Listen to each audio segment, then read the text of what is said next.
योद्धा express news live प्रतिनिधी अर्चना जाधव।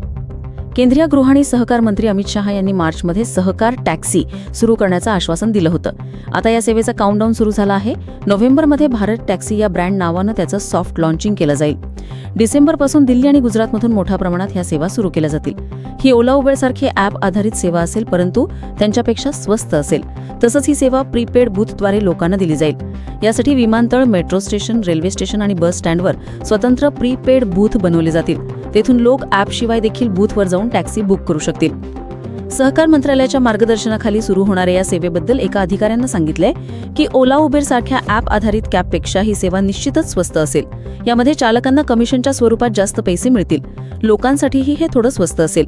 समिती चालकांकडून कमी कमिशन कापेल, यामुळे चालकांना अधिक नफा मिळेल। आणखी एक चांगली गोष्ट म्हणजे यामध्ये कोणतीही सर्च प्राइसिंग सिस्टीम नसेल, म्हणजेच गर्दीच्या वेळी किंवा मागणी वाढल्यावर त्याच्या बुकिंगच्या किमती वाढणार नाहीत। लगडाचा हंगाम असो किंवा सकाळ संध्याकाळ ऑफिसच्या वेळेत किंमत तितकीच असेल। किती चालकांनी नोंदणी केली, त्याची उपलब्धता सुनिश्चित करण्यासाठी गांभीर्यानं काम केलं जाते।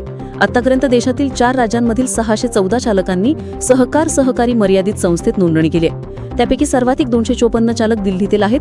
त्यानंतर गुजरातमधील 150, महाराष्ट्रातील 110 आणि उत्तर प्रदेशातील 100 चालकांनीही त्यांच्या प्रणालीत नोंदणी केली आहे। चालकांची ही संख्या वाढत आहे।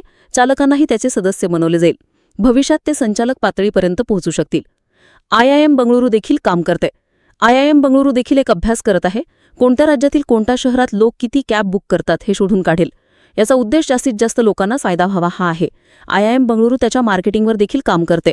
त्यात दुचाकी, कार, ऑटो रिक्षा आणि इतर लक्झरी वाहनं देखील जोडली जातील। यामध्ये 8 तासांसाठी किंवा प्रति ट्रिप टॅक्सी बुक करता येतील। इतर खासगी ऑपरेटर्सपेक्षा ती अधिक सुरक्षित असेल। दिल्ली आणि गुजरातपासून सुरुवात केल्यानंतर ही सेवा टप्प्याटप्प्याने देशातील इतर राज्यांसाठी सुरू केली जाईल।